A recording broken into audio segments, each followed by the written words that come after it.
والله يدعو إلى دار السلام ويهدي من يشاء إلى صراط مستقيم. طالع البدر علينا من ثنيات الوداع وجب الشكر علينا ما دعا لله داعي. طلع البدر علينا من ثنيات الوداع وجب الشكر علينا ما دعا لله داعي. إن الحمد لله نحمده ونستعينه ونستغفره ونعوذ بالله من شرور أنفسنا ومن سيئات أعمالنا. من يهده الله فلا مضل له ومن يضلل فلا هادي له. وأشهد أن لا إله إلا الله وحده لا شريك له وأشهد أن محمدًا عبده ورسوله. أما بعد، اللهم علمنا ما ينفعنا وانفعنا بما علمتنا وزدنا علما نافعا وعملا صالحا يا رب العالمين. اللهم أرنا الحق حقا وارزقنا اتباعه وأرنا الباطل باطلا وارزقنا اجتنابه. محترم بھائیو، معزز ساتھیوں، عزیز بچوں اور ہماری ماؤں اور بہنوں، سابقہ درس میں نے مدینہ النبی صلی اللہ علیہ وسلم کے فضائل اور ایسے ہی مسجد النبی صلی اللہ علیہ وسلم کے فضائل پر چند صحیح حدیثیں میں نے پیش کی تھیں. شاید ہم وہ فضائل سننے کے بعد، سمجھنے کے بعد ہمارے اندر ایک شوق پیدا ہوا ہو اور مزید ہمارے اندر ایک تڑپ آئی ہوگی کہ ہم مدینہ کی زیارت کریں اور مسجد نبوی میں جا کر نمازیں پڑھیں اور وہاں اللہ کی عبادت کریں، ذکر و اذکار کریں، قرآن مجید کی تلاوت کریں. پھر وہاں پہنچنے کے بعد نبی اقدس، نبی اطہر محمد صلی اللہ علیہ وسلم کی قبر شریف کی بھی زیارت کرتے ہوئے آپ صلی اللہ علیہ وسلم پر درود و سلام بھیجیں اور پڑھیں. تو پہلی بات آج یہ ہے کہ جب بھی ہم مدینہ کے لیے نکلیں یا مدینہ کے سفر کا ہم ارادہ کریں تو ہمارا مقصد، ہماری نیت ہونی چاہیے کہ ہم مسجد نبوی کی زیارت کر رہے ہیں. ہماری نیت، ہمارا مقصد ہونا چاہیے کہ ہم مسجد نبوی کی زیارت کے لیے نکلے ہیں. اس لیے کہ نبی پاک صلی اللہ علیہ وسلم کی اس مسئلے میں صریح اور صحیح حدیث ہے جس کی روایت امام بخاری اور امام مسلم نے کی ہے. آپ صلی اللہ علیہ وسلم نے فرمایا: لا تشد الرحال الا الى 3 مساجد، المسجد الحرام ومسجدی هذا والمسجد الاقصى، کہ 3 مسجدوں کے علاوہ کسی اور چوتھی مسجد کے لیے سفر طے کرنا جائز اور درست نہیں ہے. مسجد حرام جو مکہ میں ہے اور ہماری یہ مسجد اور مسجد اقصیٰ. اس حدیث سے بات واضح ہوئی کہ ان تینوں مسجدوں کے علاوہ کسی بھی جگہ سفر کر کے وہاں پہنچ کر یہ ارادہ رکھتے ہوئے کہ ہم اس جگہ پر ہم اللہ کی عبادت کریں گے، مسجد ہو یا غیر مسجد، جائز اور درست نہیں ہے. اور صراحت کے ساتھ اس روایت اور اس بات کو واضح کرنے کے لیے یہ حدیث غور سے سنیں جس کی روایت امام النسائی نے کی ہے ابو ہریرہ رضی اللہ عنہ سے. ابو ہریرہ رضی اللہ عنہ کہتے ہیں کہ میں طور کی زیارت کر کے واپس آیا تو ہماری ملاقات حضرت بصرہ ابن ابی بصرہ الغفاری رضی اللہ عنہ سے ہوئی. تو بصرہ رضی اللہ عنہ نے ابو ہریرہ سے سوال کیا کہ اے ابو ہریرہ، آپ کہاں سے تشریف لا رہے ہیں؟ تو انہوں نے کہا کہ طور سینا سے، جہاں اللہ رب العزت اپنے نبی موسیٰ علیہ السلام سے ہم کلام ہوا تھا. تو بصرہ رضی اللہ عنہ نے کہا کہ اگر تمہاری ملاقات ہم سے پہلے ہو جاتی تو آپ وہاں نہیں جاتے. کہا کیوں؟ کہا اس لیے کہ میں نے نبی پاک صلی اللہ علیہ وسلم کو یہ کہتے ہوئے سنا لا تعمل المطی الا الى 3 مساجد المسجد الحرام ومسجدی هذا والمسجد الاقصى، کہ نبی صلی اللہ علیہ وسلم نے فرمایا 3 مسجدوں کے علاوہ کسی اور مسجد کے لیے سفر طے کرنا، سواری پر سوار ہو کر جانا، کجاوے کو کس کر، یعنی ایک تکلیف اور ایک مشقت طے کر کے کہیں کسی بھی جگہ پر پہنچ کر وہاں عبادت کر کے یا وہاں عبادت کرنے کی نیت سے جانا، یہ جائز اور درست نہیں ہے۔ ایک مسجد حرام، مسجد نبوی اور ایک مسجد اقصی۔ تو بھائیو اس بات سے واضح ہوئی کہ کسی بھی جگہ ان 3 مسجدوں کے علاوہ جا کر خصوصی طور پر اس نیت سے کہ وہاں جا کے آپ اللہ کی عبادت کر رہے ہیں، جائز اور درست نہیں ہے۔ اس طرح بھائیو بات واضح ہو جانی چاہیے کہ جب بھی ہم مدینہ کے لیے نکلیں تو ہماری نیت، ہمارا مقصد ہونا چاہیے کہ ہم مسجد نبوی کی زیارت کے لیے نکلے ہیں، نہ کہ قبر شریف کی زیارت کے لیے نکلے ہیں۔ لیکن جب وہاں آپ پہنچ جائیں تو قبر شریف کی بھی ضرور زیارت کریں۔ ہمارے بھائیوں اور محترم ساتھیوں، اب ہم نبی اکرم صلی اللہ علیہ وسلم کی قبر شریف کی زیارت کے آداب ذکر کر رہا ہوں۔ پہلا ادب یہ ہے کہ آپ نہایت ہی ادب کے ساتھ زیارت کریں، بمعنی وہاں جاتے وقت ہنسی مذاق کرنا، قہقہے لگانا یا اور ادب کے خلاف کوئی ایسی بات یا کوئی ایسا کام کرنا، یہ غیر لائق ہے۔ اور پست آواز میں وہاں پہنچ کر آپ نبی صلی اللہ علیہ وسلم پر درود و سلام پڑھیں اور آواز بھی وہاں بلند نہ کریں، اس لیے کہ یہ ادب اور یہ اخلاق نبی صلی اللہ علیہ وسلم کے ساتھ باقی ہے آپ کے انتقال ہو جانے کے بعد بھی۔ اللہ رب العزت نے قرآن مجید میں فرمایا، سورۃ الحجرات آیت نمبر 2 ہے، یا ایہا الذین آمنوا لا ترفعوا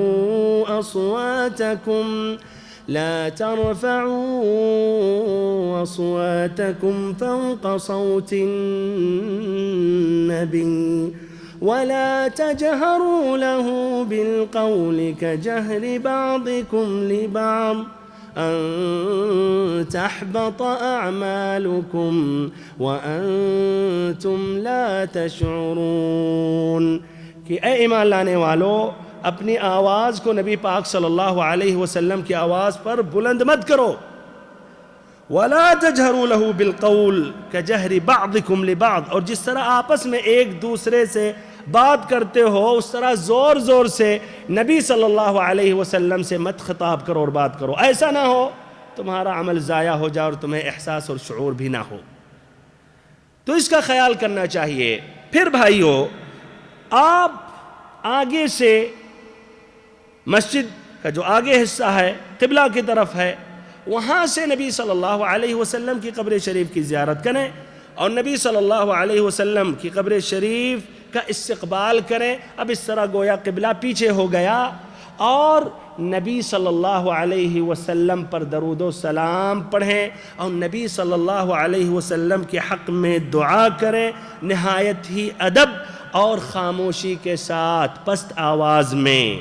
آپ یہ کہیں، السلام علیک یا رسول اللہ ورحمۃ اللہ وبرکاتہ، صلی اللہ وسلم وبارک علیک وجزاک افضل ما جزا نبیا عن امتہ، کہ اللہ کے نبی، اللہ کے رسول، آپ پر سلام ہو، آپ پر اللہ کی رحمت ہو، آپ پر اللہ کی برکت نازل ہو، اللہ رب العزت آپ پر درود و سلام بھیجے اور آپ پر برکت نازل کرے، اور اللہ رب العزت آپ کو آپ کی امت کی طرف سے سب سے زیادہ اور سب سے اچھا بدلہ عطا کرے۔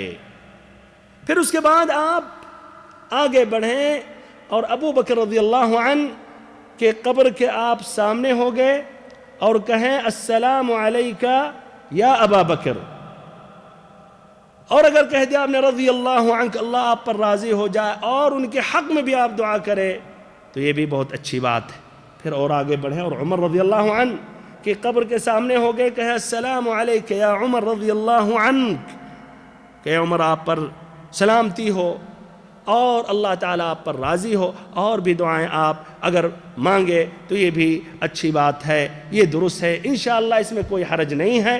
لیکن بھائیو، کچھ صحابہ کرام کے بارے میں اتنا آتا ہے کہ وہ نہایت ہی تیزی سے زیارت کرتے ہوئے اور سلام پڑھتے ہوئے وہاں سے آگے بڑھ جاتے تھے، جس طرح کی ابن عمر رضی اللہ عنہما سے مروی ہے، اور یہ روایت عبد الرزاق نے اپنی کتاب المصنف میں کی ہے، ایسے ابن سعد نے اپنی کتاب الطبقات الکبریٰ میں، کہ ابن عمر رضی اللہ عنہما جب نبی صلی اللہ علیہ وسلم کی قبر شریف کے سامنے کھڑے ہوتے تھے تو کہتے تھے السلام علیکہ یا رسول اللہ، پھر آگے بڑھ کے السلام علیکہ یا ابا بکر، پھر آگے بڑھ کے اپنے والد پر سلام پڑھتے ہوئے کہتے تھے السلام علیکہ یا ابتا، پھر وہاں سے چلے جاتے تھے۔ اور ہمارے بھائیو یہ بھی خیال کریں کہ صحابہ کرام برابر نہیں زیارت کرتے تھے، یعنی یہ نہیں کہ ہر نماز سے جب بھی فارغ ہوتے تھے نبی صلی اللہ علیہ وسلم کی قبر شریف پر پہنچ کے سلام اور درود پڑھا کرتے تھے، بلکہ وہ درود و سلام کا اہتمام کیا کرتے تھے، اپنے گھروں میں ہوں یا سفر میں ہوں یا جہاں بھی ہوں، جس طرح کی ابھی اس کی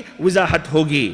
ہمارے بھائیوں اور محترم ساتھیوں، نبی اکرم نبی اقدس صلی اللہ علیہ وسلم کی قبر شریف کے ساتھ دو حضرات کی قبریں بھی ہیں، حضرت ابو بکر اور عمر رضی اللہ عنہما۔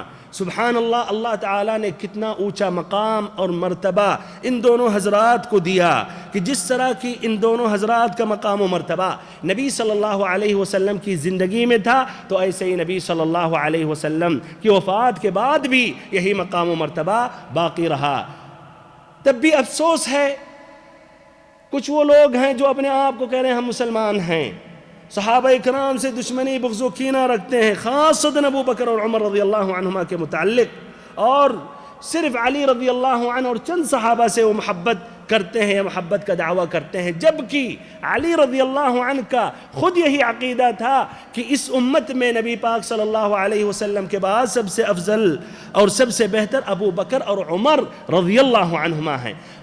علی رضی اللہ عنہ ان دونوں حضرات کو اپنی نفس پر بھی مقدم کرتے تھے اور کہتے تھے یہ دونوں ہم سے بھی بہتر ہیں، اور یہی عقیدہ ہمارے بھائیوں اور بہنوں علی رضی اللہ عنہ کے بیٹے پوتوں بلکہ ان کی نسل سے جو بعد میں آئے ائمۃ الاسلام آئے، بڑے بڑے محدثین آئے، بڑے بڑے دعات اللہ علماء کرام آئے، سب کا یہی عقیدہ تھا۔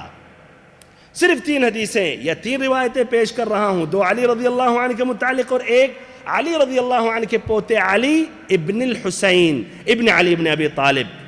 پہلی روایت جو علی رضی اللہ عنہ سے منقول ہے وہ بھی اپنی دور خلافت میں، کب؟ اپنی دور خلافت میں، اور اپنی دار الحکومت الکوفہ کے مسجد کے منبر پر کھڑے ہو کر انہوں نے واضح کیا، اعلان کیا، کہا ایھا الناس ان خیر الناس بعد رسول اللہ صلی اللہ علیہ وسلم ابو بکر وبعد ابی بکر عمر، کہ اے لوگو سن لو، اس امت میں نبی پاک صلی اللہ علیہ وسلم کے بعد سب سے بہتر اور سب سے افضل ابو بکر ہیں، اور پھر ابو بکر کے بعد عمر ہیں۔ یہ اپنی دور خلافت میں کہتے تھے، تاکہ ایک رافضی یہ آ کر نہ کہے کہ انہوں نے ابو بکر اور عمر رضی اللہ عنہ کے دور خلافت میں مجبوری میں یا کمزوری کی وجہ سے کہا تھا، نہیں، اپنی دور خلافت میں اور اپنی دار الحکومت میں جہاں ان کے اتباع کی تعداد کافی تھی۔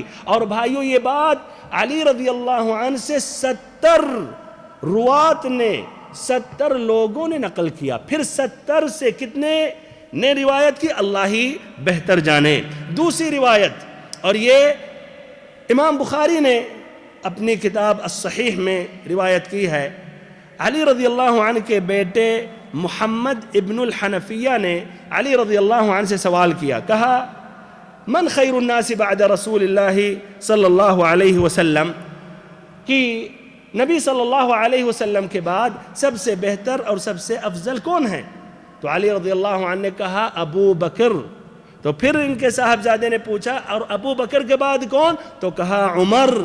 علی ابن الحسین رضی اللہ عنہ، جن کی یہ تیسری روایت میں بیان کر رہا ہوں، اور یہ بھائیو صحیح روایت ہے، اس کی روایت امام البیہقی نے اپنی کتاب الاعتقاد میں کی ہے، ایسے ہی الدارقطنی نے فضائل الصحابہ میں، اللالکائی نے اعتقاد اہل السنہ میں روایت کی ہے۔ انہوں نے ابو حازم سلمہ ابن دینار سے سلمہ ابن دینار کہتے ہیں کہ علی بن الحسین سے کسی نے سوال کیا کہ کیف كانت منزلت ابی بکر وعمر رضی اللہ عنہما من النبی صلی اللہ علیہ وسلم، کہ ابو بکر اور عمر رضی اللہ عنہما کا کیا مقام و مرتبہ تھا نبی صلی اللہ علیہ وسلم کی نزدیک؟ تو انہوں نے جواب دیا منزلتہما منہ الساعہ، جس طرح کی یہ دونوں کا مقام و مرتبہ، جس طرح یہ دونوں کی قربت اور نزدیکی نبی صلی اللہ علیہ وسلم سے ابھی ہے، ویسے ہی تھی پہلے بھی نبی صلی اللہ علیہ وسلم کی زندگی میں۔ سبحان اللہ۔ ہمارے بھائیوں، یہ شیعہ مجبور ہوں کہنے پر کہ بے شرم ہے، ان کے اندر شرم و حیا نہیں ہے۔ اللہ تعالی نبی صلی اللہ علیہ وسلم کے بارے میں کہہ رہا ہے وَلَسَوْفَ يُعْطِيكَ رَبُّكَ فَتَرْضَى، کہ اللہ کے نبی ہم آپ کو اتنا عطا کریں گے، اتنا عطا کریں گے کہ آپ راضی ہو جائیں گے اور آپ خوش ہو جائیں گے۔ ہمارے بھائی اور محترم ساتھیوں، اگر یہ ابو بکر اور عمر رضی اللہ عنہما کافر ہوتے تو بغل ہی میں ان دونوں کی قبریں ہیں، نبی صلی اللہ علیہ وسلم ہی کی بغل ہی میں ہیں، اور اگر وہ کافر ہیں تو گویا وہ جہنمی ہیں، گویا ان کو عذاب دیا جا رہا ہے۔ کیا نبی صلی اللہ علیہ وسلم اس پر خوش ہوں گے؟ کیا آپ اس پر خوش ہیں؟ اور اب تک بھائیو اتنی صدیاں گزری، ابھی بھی وہ قبریں اپنی جگہ ہیں، محفوظ ہیں، اور وہی مساوت، وہی قربت ابھی بھی باقی ہے۔ تو بھائیو، کس طرح نبی صلی اللہ علیہ وسلم کے بارے میں اللہ کہہ رہا ہے کہ ہم اتنا دیں گے، اتنا دیں گے، یہاں تک کہ آپ راضی ہوں گے اور بغل میں دو کافروں کی قبریں ہوں؟ سبحانک ھذا بہتان عظیم۔ بہرحال بھائیو، یہ اصل موضوع سے کچھ ہماری بات آگے بڑھ گئی، لیکن دوبارہ اپنی موضوع کی طرف پلٹ رہا ہوں۔ ہمارے بھائیوں اور بہنوں، نبی صلی اللہ علیہ وسلم کی قبر شریف کی جب زیارت کریں تو شرعی زیارت کے جو آداب ہیں، جو طریقے ہیں، ہم اس کا خیال کریں، جس کی ابھی ہم نے وضاحت کی، اور جو غیر شرعی آداب ہے اور اس کے طریقے ہیں اس سے ہمیں اجتناب کرنا چاہیے۔ اس کے متعلق چند باتیں واضح کر رہا ہوں جو غیر شرعی طریقے میں داخل ہے اور ہمیں اجتناب کرنا چاہیے۔ نمبر 1 کہ زیارت کے وقت وہاں پہنچنے کے بعد مسلمان نبی صلی اللہ علیہ وسلم سے دعا مانگے یا آپ صلی اللہ علیہ وسلم سے مدد طلب کرے، یہ بھائیو جائز نہیں ہے، یہ حرام ہے، بلکہ یہ شرک ہے، اس لیے کہ یہ دعا عبادت ہے، اس لیے کہ دعا عبادت ہے، اور عبادت کا مستحق صرف اور صرف اللہ رب العزت ہے۔ حدیث میں ہے، ترمذی اور ابو داؤد کی روایت ہے، الدعاء هو العبادہ، دعا ہی عبادت ہے، اور ایک دوسری روایت میں ہے الدعاء مخ العبادہ، کہ دعا عبادت کا اصل و اساس ہے۔ اور بھائیو، عبادت کا مستحق صرف رب العزت ہے۔ جس طرح کی نماز کی ہر رکعت میں ہم اللہ رب العزت سے وعدہ کرتے ہیں، عہد لیتے ہیں، کہتے ہیں ایاک نعبد و ایاک نستعین، ہم صرف تیری ہی عبادت کرتے ہیں اور تجھ سے ہی مدد چاہتے ہیں۔ اور بھائیو، ہم نبی صلی اللہ علیہ وسلم کے لیے دعا مانگے، نہ کہ نبی صلی اللہ علیہ وسلم سے دعا مانگے۔ ہم نبی صلی اللہ علیہ وسلم کے لیے دعا مانگے اللہ رب العزت سے، نہ کہ ہم نبی صلی اللہ علیہ وسلم سے اپنے لیے ہم ڈائریکٹ دعا مانگے۔ شاید ہمارے کچھ بھائی یا بہنیں اعتراض کریں کہ ہم جب درود و سلام پڑھتے ہیں تو کہتے ہیں یا رسول اللہ، بلکہ میں نے بھی کہا ہے کہ کہنا چاہیے السلام علیکہ یا رسول اللہ صلی اللہ علیہ وسلم، کہ اللہ کے رسول آپ پر سلامتی ہو۔ تو کہتے ہیں دیکھو نبی صلی اللہ علیہ وسلم زندہ ہیں، تبھی تو ہم کہہ رہے ہیں یا رسول اللہ، اور اگر آپ زندہ ہیں تو آپ سے دعا مانگنے میں اور آپ سے مدد طلب کرنے میں کیا حرج ہے؟ جس طرح کی صحابہ کرام نبی صلی اللہ علیہ وسلم کی زندگی میں آپ کے پاس آتے تھے اور آپ کا وسیلہ پکڑتے تھے، یعنی آپ سے دعا کی درخواست کرتے تھے۔ تو ہمارے بھائیوں اور محترم ساتھیوں، اس کا جواب یہ ہے کہ بالکل بے شک نبی صلی اللہ علیہ وسلم ابھی بھی زندہ ہیں، لیکن اپنی قبر میں، اور وہ برزخی زندگی ہے، اور یہ زندگی شہداء سے اعلیٰ اور برتر ہے، لیکن وہ زندگی دنیاوی زندگی کی طرح نہیں ہے۔ جس طرح کی دنیاوی زندگی یہ الگ ہے، پھر برزخی زندگی الگ ہے، اور اس کے بعد بعث قیامت کے دن کے بعد جو زندگی آنے والی وہ الگ ہے۔ یہ تینوں زندگیاں الگ الگ ہیں، خلط ملط نہیں کرنی چاہیے۔ ہمارے بھائیوں، یہ دنیاوی جو زندگی ہے اس میں زیادہ اثر انسان کے جسد پہ پڑتا ہے، جبکہ جسد کے اندر روح ہے، اور اگر روح نہ ہو تو جسد کا فائدہ باقی نہیں رہتا ہے۔ اسی لیے جب موت واقع ہوتی ہے جسد نہیں اٹھایا جاتا ہے، یا یہ جسد اچانک غائب نہیں ہو جاتا، مٹ جاتا ہے، بس روح نکل جاتی، خلاص یہ جسد، یہ جسم گر جاتا ہے، اور خلاص وہ ہاتھ اب وہ اٹھا نہیں سکتا، پیر پر کھڑا نہیں ہو سکتا، آنکھیں کھلی ہیں لیکن دیکھ نہیں سکتا، زبان ہلا نہیں سکتا۔ تو جسد کے ساتھ یا جسم میں روح ہے، لیکن زیادہ اثر کس پہ پڑتا ہے؟ جسم پر۔ بمعنی اگر مارا جائے یا دھوپ یا گرمی یا ٹھنڈی تو جسم کو احساس ہوتا ہے کہ نہیں؟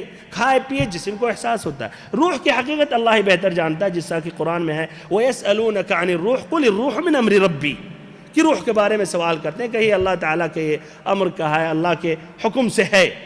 ہمارے بھائیوں اور محترم ساتھیوں اور بہنوں، مرنے کے بعد جو برزخی زندگی ہوتی ہے، جسم گلتا رہتا ہے، ہڈیاں بھی گل جاتی ہیں، لیکن آدمی ضائع نہیں ہوتا۔ کیوں؟ اس لیے کہ اس کی روح پر اثر پڑتا رہتا ہے۔ اگر جنتی ہے تو روح منعم، روح کو سکون، راحت اور نعمتیں ملتی رہتی ہیں، اور اگر ایسے ہی وہ عذاب کا مستحق ہے تو روح کو سزا دی جاتی ہے۔ مرنے کے بعد اور پھر برزخی زندگی ختم ہونے کے بعد، اٹھانے کے بعد، یعنی بعث و نشور کے بعد، ہمارے بھائیوں جنتی جب جنت میں داخل ہو جائے گا، جہنمی جہنم میں داخل ہو جائے گا، تو بھائیوں یہ جسم اور روح دونوں پر اثر پڑے گا۔ اسی لیے وہاں کی زندگی یہ مکمل کامل زندگی ہوگی، اور مومن کے لیے خوشی ہی خوشی ہوگی، اور کافر کے لیے عذاب ہی عذاب ہوگا۔ تو بہرحال اس طرح یہ خلط ملط کرنا یہ غیر معقول ہے۔ تو ہمارے بھائیوں، نبی پاک صلی اللہ علیہ وسلم اپنی قبر میں زندہ ہیں، وہ برزخی زندگی ہے، اس کی حقیقت، اس کی کیفیت صرف اللہ رب العزت جانتا ہے۔ اور اگر وہ دنیاوی زندگی ہوتی تو صحابہ کرام نبی صلی اللہ علیہ وسلم کی قبر شریف پر پہنچتے اور آپ صلی اللہ علیہ وسلم کا وسیلہ پکڑتے، آپ سے مدد طلب کرتے، آپ سے دعا مانگتے، جبکہ انہوں نے ایسا نہیں کیا۔ اور اس مسئلے میں کوئی ایک حدیث بھی نہیں لا سکتا، ضعیف حدیث بھی نہیں لا سکتا، اس لیے ہے ہی نہیں۔ صحابہ کرام نے ایسا نہیں کیا، بلکہ وہ ایسا کرتے تھے جس طرح ابن عمر رضی اللہ عنہما سے ابھی میں نے روایت کی ہے، یا روایت ہم نے نقل کی ہے، وہاں پہنچتے تھے، کہتے تھے السلام علیکہ یا رسول اللہ، پھر آگے بڑھ کے السلام علیکہ یا ابا بکر، السلام علیکہ یا عمر، پھر آگے چلے جاتے تھے، دعا نہیں مانگتے تھے، مدد نہیں طلب کرتے تھے۔ اور ادھر بھائیوں، یا رسول اللہ کے متعلق ایک دوسری بات یہ واضح کر رہا ہوں کہ اگر آدمی کہہ رہا السلام علیکہ یا رسول اللہ، تو اس کا معنی مطلب نہیں ہے کہ مدد طلب کر رہا ہے، یا اس کا معنی مطلب نبی صلی اللہ علیہ وسلم زندہ ہیں۔ ادھر ہے یہ پکار ہے، یا النداء عربی میں ہے، یا رسول اللہ، اے اللہ کے رسول، تو صرف پکارنے میں کوئی حرج نہیں ہے۔ بمعنی اگر ہم یہی کہیں یا رسول اللہ صلی اللہ علیہ وسلم، کہ اللہ کے رسول آپ پر درود و سلام ہو، تو کیا رہا ہے بھائیو؟ اس میں کوئی عیب ہے؟ کوئی عیب نہیں۔ لیکن اگر پکار کے ساتھ ساتھ مدد طلب کر رہا پکارنے والا تو یہ غلط ہو گیا۔ اگر یہاں بیٹھ کے آدمی کہے یا رسول اللہ مثلا ہماری مدد کریں، اے اللہ کے نبی ہماری مدد کریں، تو یہ بھائیو یہ غلط ہو گیا۔ تو مجرد صرف یا رسول اللہ کہنے میں حرج نہیں ہے اگر مدد نہیں طلب کیا جا رہا، اگر صرف پکار کا صیغہ ہے، عربی میں جو ندا کا صیغہ ہے، لیکن ندا کے ساتھ استغاثہ اور مدد طلب کر رہا یہ نیت ہے، تو یہ پھر بھائیو حرام اور شرک ہو جاتا ہے۔ دوسری بات، یا غیر شرعی زیارت کے متعلق دوسری بات یہ ہے جو غلط ہے، جس سے اجتناب کرنا چاہیے کہ ہمارے کچھ بھائی جب زیارت کرتے ہیں تو جس طرح کی نماز میں دونوں ہاتھوں کو باندھ لیتے ہیں، سینے پہ رکھتے ہیں یا پیٹ پر یا اس کے نیچے، انتہائی خشوع خضوع کے ساتھ، یہ بھائیو درست نہیں ہے، اس لیے کہ اس میں عاجزی اور انکساری پائی جا رہی ہے جو صرف اور صرف اللہ کے لیے ہونی چاہیے۔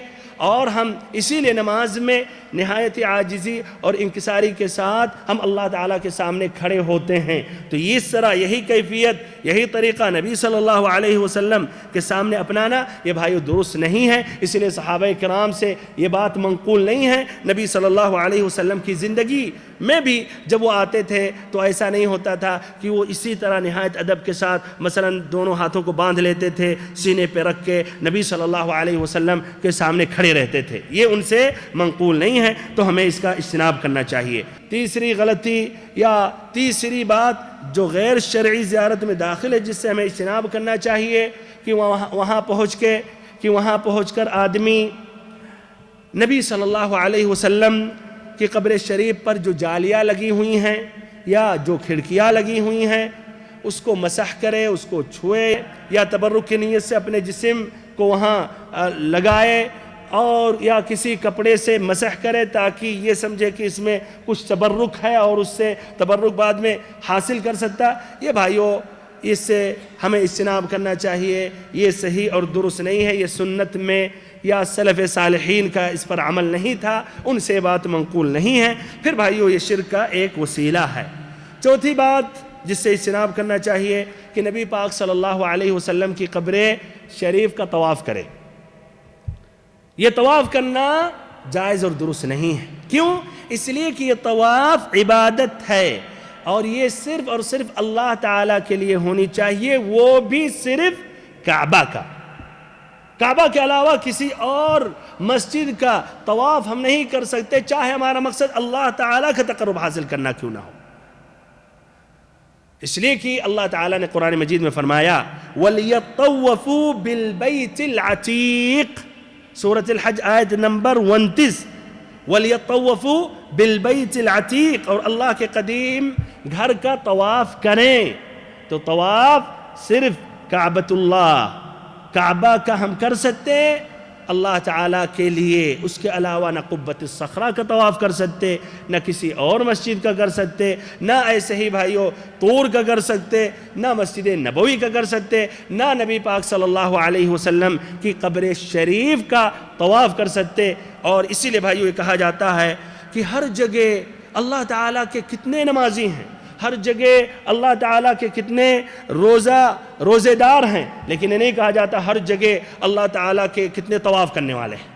کیوں؟ اس لیے طواف صرف ہم مسجد حرام میں کعبہ کا کر سکتے۔ شاید ہمارے کچھ بھائی کہیں لیکن اس میں کیا حرج ہے، جتنی باتیں آپ نے ذکر کی ہیں، اگر ہم نے وہ جالیاں کو ہم نے چھو لی اور ہم نے مسح کیا، اور اگر ہم نے وہ کھڑکیاں کی ہم نے مثلا اپنے بوسہ دے دیا، یا مسجد نبوی کے کسی حصے کو ہم نے بوسہ دیا، تو اس میں پھر کیا حرج ہے، اس میں کیا مشکل ہے؟ ہم یہ تو محبت کر رہے ہیں نبی صلی اللہ علیہ وسلم سے، اور محبت میں اتنا جائز ہونا چاہیے، اور محبت میں اتنا جائز ہونا چاہیے۔ تو ہمارے بھائی اور محترم ساتھیوں، محبت کی علامت بھی اللہ تعالیٰ نے ذکر کر دی ہے، اور یہ بار بار ذکر کرتا ہوں۔ سورۃ آل عمران میں اللہ تعالیٰ نے فرمایا قُلْ إِن كُنتُمْ تُحِبُّونَ اللَّهَ فَاتَّبِعُونِ، اگر تم لوگ اللہ سے محبت کرتے ہو تو ہماری اتباع کرو۔ يُحْبِبْكُمُ اللَّهُ، اللہ بھی تم سے محبت کرنے لگے گا۔ وَيَغْفِرْ لَكُمْ ذُنُوبَكُمْ، تمہارے گناہوں کو بخش دے گا۔ وَاللَّهُ غَفُورٌ رَحِيمٌ، اللہ رب العزت غفور الرحیم ہے۔ اللہ تعالیٰ کی محبت ثابت کرنے کے لیے نبی صلی اللہ علیہ وسلم کی اتباع ضروری ہے۔ تو نبی صلی اللہ علیہ وسلم کی محبت ثابت کرنے کے لیے اور نبی صلی اللہ علیہ وسلم کی محبت پانے کے لیے نبی صلی اللہ علیہ وسلم کی اتباع اور اطاعت بدرجہ اولا ضروری ہے، لازمی ہے۔ اور بھائیو ادھر بات یہ ہے، آپ یہ نہ کہیں کہ ہم محبت کر رہے ہیں، ہاں شاید آپ کے دل میں محبت ہے، لیکن کامیابی کامرانی اس میں نہیں ہے کہ آپ محبت کر رہے ہیں، کامیابی کامرانی اس میں ہے کہ آپ سے محبت کی جائے۔ آپ محبت کر رہے ہیں لیکن کوئی ضروری نہیں کہ آپ سے بھی محبت کی جا رہی ہو۔ آپ نبی صلی اللہ علیہ وسلم سے محبت کر رہے ہیں لیکن کوئی ضروری نہیں کہ اللہ تعالیٰ آپ سے محبت کر رہا ہے، اس لیے کہ آپ غلط طریقے سے نبی صلی اللہ علیہ وسلم کی محبت کر رہے ہیں۔ تو بھائیو یہ قاعدہ ہے، کامیابی اور کامرانی اس میں نہیں ہے کہ آپ محبت کر رہے ہیں، بلکہ کامیابی اور کامرانی اور فلاح اور نجات اس میں ہے کہ آپ سے محبت کی جائے۔ اور کب آپ سے محبت کی جائے گی؟ جب آپ نبی صلی اللہ علیہ وسلم کی اتباع اور اطاعت کریں گے اور جو صحیح طریقہ ہے محبت کا اس طرح جب آپ کریں گے۔ دو باتیں ذکر کر رہا ہوں۔ پہلی بات کہ جب ہم مدینہ کے لیے نکلتے ہیں تو ہمارے کچھ دوست، ہمارے کچھ احباب ہمیں یہ وصیت کرتے ہیں کہ آپ مدینہ کو جا رہے ہیں اور مسجد نبوی کی زیارت کریں گے اور نبی صلی اللہ علیہ وسلم کی قبر شریف کی زیارت کریں گے، تو ہمارا سلام بھی نبی صلی اللہ علیہ وسلم کو پہنچانا۔ تو ہمارے بھائیوں کیا رائے ہے؟ یہ سلف صالحین سے بات منقول نہیں ہے، نہ صحابہ کرام نہ تابعین۔ تو اسی لیے واللہ اعلم اگر کوئی آپ سے یہ بات کہے تو آپ اس طرح جواب دیں، کہیے کہ آپ نبی صلی اللہ علیہ وسلم پر بکثرت درود و سلام پڑھتے رہیں، بکثرت درود و سلام پڑھتے رہیں۔ اللہ تعالیٰ نے کچھ فرشتوں کو مقرر کیا ہے اسی کام پر کہ جو بھی امتی، کوئی بھی امتی جب نبی صلی اللہ علیہ وسلم پر درود و سلام پڑھتا ہے، بھیجتا ہے، تو وہ نبی صلی اللہ علیہ وسلم کو پہنچاتے ہیں۔ جس طرح کی نسائی کی یہ صحیح روایت ہے، آپ صلی اللہ علیہ وسلم نے فرمایا ان للہ ملائکۃ سیاحین یبلغونی عن امتی السلام، کہ اللہ رب العزت کے وہ فرشتے ہیں جو چکر لگاتے رہتے ہیں اور وہ ہم تک، نبی صلی اللہ علیہ وسلم تک وہ سلام پہنچاتے ہیں، ہر وہ امتی کا سلام پہنچاتے ہیں جو شخص نبی صلی اللہ علیہ وسلم پر سلام بھیجتا ہے۔ ایسے ہی ابو داؤد کی ایک دوسری روایت اور صحیح روایت ہے، آپ صلی اللہ علیہ وسلم نے فرمایا لا تجعلوا بیوتکم قبورا ولا تتخذوا قبری عیدا وصلوا علی فإن صلاتکم تبلغنی حیث کنتم، کہ اپنے گھروں کو قبرستان مت بنا ڈالو، یعنی گھروں میں بھی نمازیں پڑھتے رہو، فرض نمازیں نہیں بھائیو، فرض تو ادھر مسجد میں آ کے پڑھیں، یعنی سنتیں اور نفل، تو قبرستان مت بنا ڈالو۔ جس طرح قبرستان میں نمازیں نہیں پڑھی جاتی ہیں تو ایسا بھی نہ کہ اپنے گھروں کو بھی قبرستان کی طرح بنا دو، وہاں بھی نماز نہ پڑھی جائے، نہیں، گھروں میں بھی نماز پڑھتے رہو۔ وَلَا تَتَّخِذُوا قَبْرِي عِيدًا، اور ہماری قبر کو عیدگاہ مت بناؤ، اور تم جہاں بھی ہو، کہیں بھی ہو، ہوائی جہاز پر ہو، ہوائی جہاز میں ہو، یا جتنے بھی دور ہو، سمندر پر سفر کر رہے ہو، کہیں بھی ہو، ہم پر درود و سلام پڑھتے رہو، اس لیے کہ جب بھی تم درود و سلام پڑھو گے وہ ہم پر پیش کیا جاتا ہے اور ہم تک پہنچایا جاتا ہے۔ دوسری بات یہ ہے، ہمارے کچھ بھائی سمجھتے ہیں کہ جب ہم حج یا عمرہ کریں تو ضروری ہے نبی پاک صلی اللہ علیہ وسلم کی مسجد کی زیارت کریں یا قبر شریف کی زیارت کریں۔ تو ہمارے بھائی اور محترم ساتھیوں، یہ مسئلہ بہت ہی آسان ہے۔ آپ حج اور عمرہ کے ساتھ نبی صلی اللہ علیہ وسلم کی مسجد کی زیارت بھی کر سکتے ہیں، حج عمرہ سے پہلے یا حج عمرہ کے بعد، اور یہ بھی جائز ہے کہ آپ ڈائریکٹ مسجد نبوی کی زیارت کر کے واپس آ جائیں اور مسجد حرام نہ جائیں، اور یہ بھی صحیح اور جائز اور درست ہے کہ آپ صرف مسجد حرام جا کر یا مکہ جا کر حج اور عمرہ کر کے واپس ہو جائیں۔ تو ایسا تلازم اور ارتباط نہیں ہے حج اور عمرہ کے ساتھ نبی صلی اللہ علیہ وسلم کی زیارت۔ اور اس مسئلے میں ایک مشہور حدیث ہے جو بھائیوں ضعیف نہیں بلکہ من گھڑت حدیث ہے، کہ آپ صلی اللہ علیہ وسلم نے فرمایا من حج فلم یزرنی فقد جفانی، جس نے حج ادا کیا پھر اس نے ہماری زیارت نہیں کی تو اس نے جفا کشی کی یا اس نے ہمارے ساتھ بے ادبی کی۔ یہ حدیث بھائیوں من گھڑت ہے، جس طرح کی الدارقطنی، العقیلی اور بڑے بڑے محدثین نے یہ کہا اور انہوں نے واضح کیا۔ اور ایک تیسری بات نبی پاک صلی اللہ علیہ وسلم کی قبر شریف کی زیارت کے متعلق، کچھ ہمارے بھائی، کچھ ہمارے ساتھی، اللہ تعالی ہم سبھی کو ہدایت دے، سورۃ النساء آیت نمبر 64 سے استدلال کرتے ہیں کہ نبی پاک صلی اللہ علیہ وسلم کی قبر شریف کے پاس جا کر اپنے گناہوں کا اعتراف کرنا چاہیے اور نبی صلی اللہ علیہ وسلم سے طلب کرنا چاہیے کہ وہ ہمارے حق میں استغفار کریں۔ اللہ تعالیٰ کہ اس کلام سے یہ استدلال کرتے ہیں، فرمایا رب العزت نے وَلَوْ أَنَّهُمْ إِذْ ظَلَمُوا أَنفُسَهُمْ جَاءُوكَ جاءوك فاستغفروا الله واستغفر لهم الرسول لوجدوا الله توابا رحيما.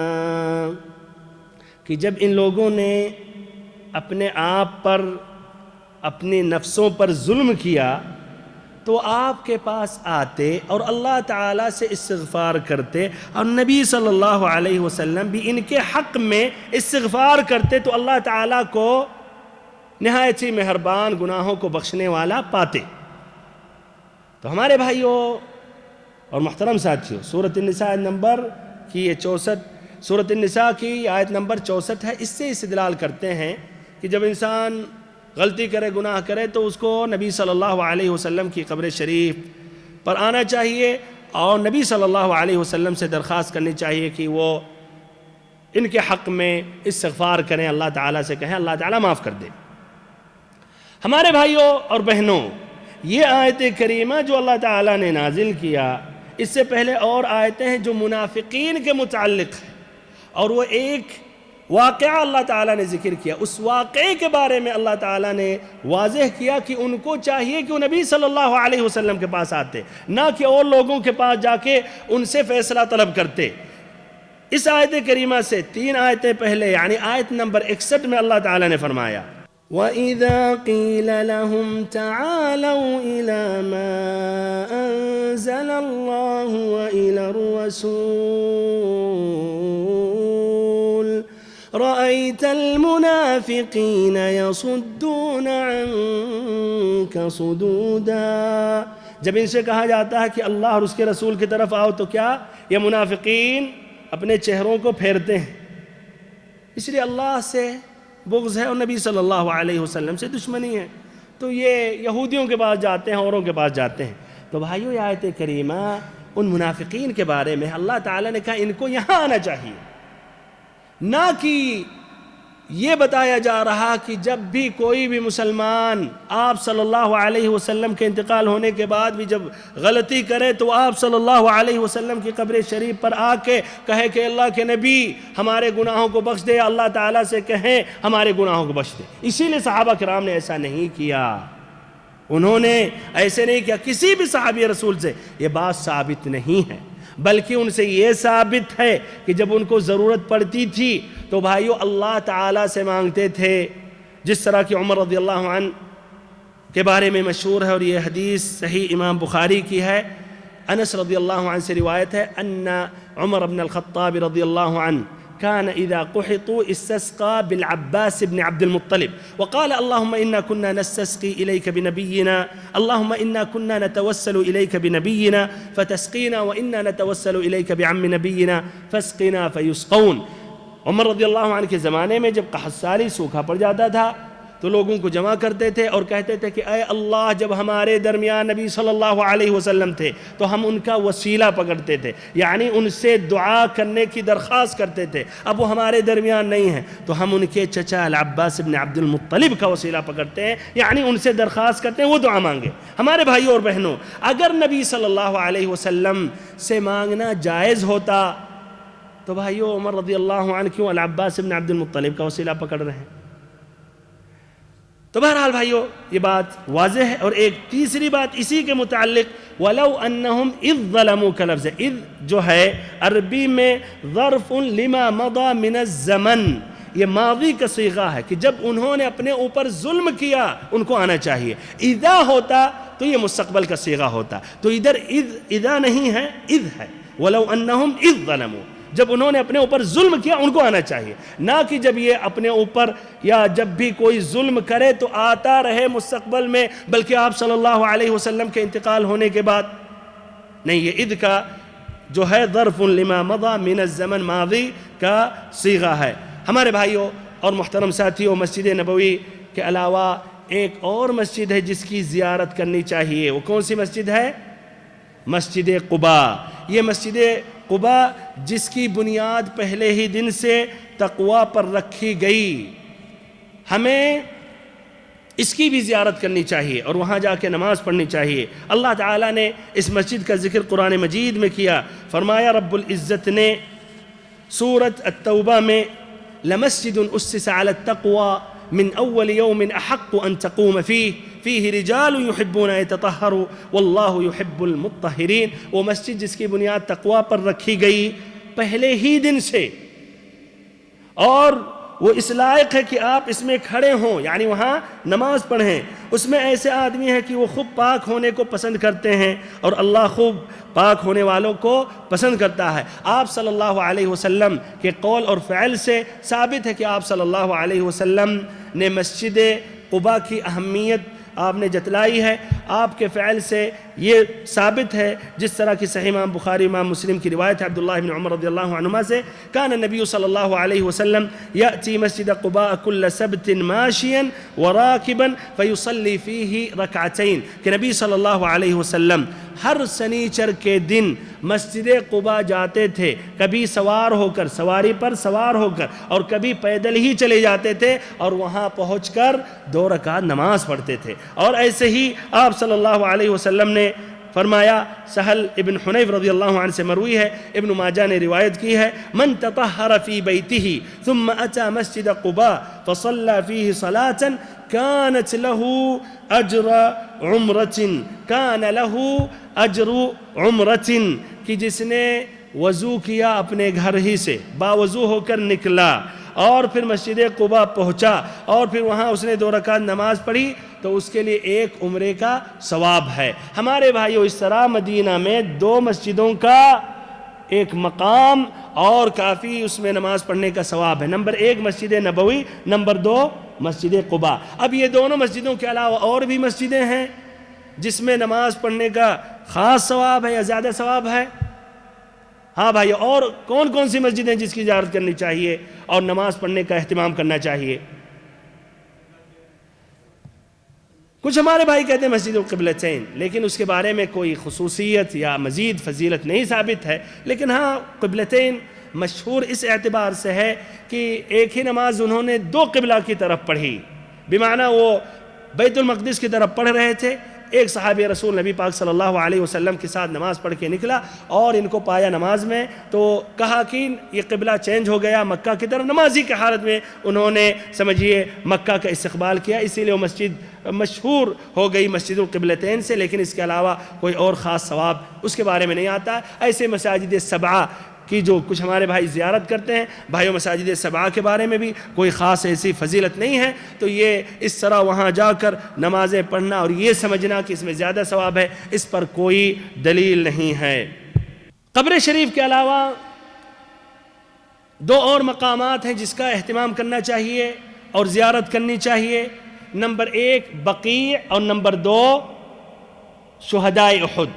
بقیع جس میں صحابہ کرام کی کافی تعداد وہاں سمجھیے وہ مدفون ہیں، اور ایسے ہی احد، دامن احد جہاں 70 صحابہ کرام کی تقریباً قبریں ہیں، ہمیں وہاں پہنچنا چاہیے اور جو شرعی زیارت ہے اس کا خیال کرنا چاہیے اور غیر شرعی سے اجتناب کرنا چاہیے۔ شرعی زیارت میں بھائیوں متعدد فائدے ہیں، زیارت کرنے والے کے حق میں بھی اور ایسے ہی جس کی زیارت کی جا رہی ہے۔ زیارت کرنے والے کے حق میں پہلا فائدہ یہ ہے کہ وہ موت کو یاد کرے گا، جس طرح کی حدیث میں ہے كنت نهيتكم عن زيارة القبور ألا فزوروها فإنها تذكر الآخرة، کہ ہم نے تم لوگوں کو قبروں کی زیارت سے منع کیا تھا، لیکن اب اجازت ہماری طرف سے کہ قبروں کی زیارت کرو، اس لیے کہ قبروں کی زیارت سے آخرت یاد آتی ہے۔ یہ صحیح امام مسلم کی روایت ہے۔ دوسرا فائدہ کہ بھائیوں یہ زائر کو ثواب ملتا ہے، اس لیے کہ وہ جس کی زیارت کر رہا ان کے حق میں دعا کر رہا ہے۔ اور فائدہ زیارت کرنے والوں کو کیا ملتا ہے؟ یہ دعا جو زیارت کرنے والے پڑھتے ہیں اس کا ثواب ان کو ملتا ہے، جو استغفار کرتے ہیں، جو ان کے حق میں دعا کرتے ہیں، اس سے وہ مستفید ہوتے ہیں۔ اس میں بھائیوں جو ثابت دعائیں ہیں اس کا ہمیں اہتمام کرنا چاہیے۔ اس میں ایک ثابت روایت یہ ہے جس طرح کہ امام مسلم نے روایت کی ہے بریدہ ابن الحصیب رضی اللہ عنہ سے کہ آپ صلی اللہ علیہ وسلم ان صحابہ کرام کو بتاتے تھے جب وہ قبروں کی زیارت کرتے تھے کہ وہاں پہنچ کر یہ دعا پڑھیں، السلام علیکم اہل الدیار من المؤمنین والمسلمین وإنا ان شاء اللہ بکم للاحقون اسأل اللہ لنا ولکم العافیہ۔ ہمارے بھائیوں اور بہنوں، جو غیر شرعی زیارت ہے اس میں بھائیوں زائر کا بھی نقصان ہے اور جس کی زیارت کی جا رہی ہے اس کا بھی نقصان ہے۔ جو زائر ہے اگر وہاں جا کے ان سے دعا مانگ رہا ہے یا قبروں کا طواف کر رہا ہے یا اور کوئی شرکیہ اعمال کر رہا ہے تو اس کا نقصان ہے کہ اس نے گناہ کیا بلکہ شرک کیا، اور جس کی زیارت کر رہا ان کا بھی نقصان ہے کہ ان کے حق میں دعا کرنی چاہیے تو دعا کرنے کے بجائے ان سے الٹا دعا طلب کر رہا ہے، تو اس طرح وہ محروم ہو گئے ثواب سے اور دعاؤں سے۔ آخری بات اور اپنی بات میں ختم کر رہا ہوں، عورتوں کے متعلق کیا یہ قبروں کی زیارت کر سکتی ہیں؟ اس میں علماء کرام کے نزدیک اختلاف ہے۔ بہتر افضل ہے وہ قبروں کی زیارت نہ کریں، اس لیے کہ نبی صلی اللہ علیہ وسلم کی ایک حدیث ہے، لعن اللہ زوارات القبور، اخرجہ الترمذی، کہ اللہ رب العزت نے لعنت بھیجی ان عورتوں کی جو قبروں کی زیارت کرتی ہیں۔ اللہ تعالیٰ سے آخری میں ہم دعا کرتے ہیں کہ اللہ تعالیٰ ہم سبھی کو علم نافع عطا کرے اور ہم سبھی کو سچا اور پکا مسلمان بنائے اور ہم سبھی کو نبی صلی اللہ علیہ وسلم سے سچی محبت کرنے کی توفیق دے۔ وصلی اللہ وسلم وبارک وانعم علی عبدک ورسولک محمد۔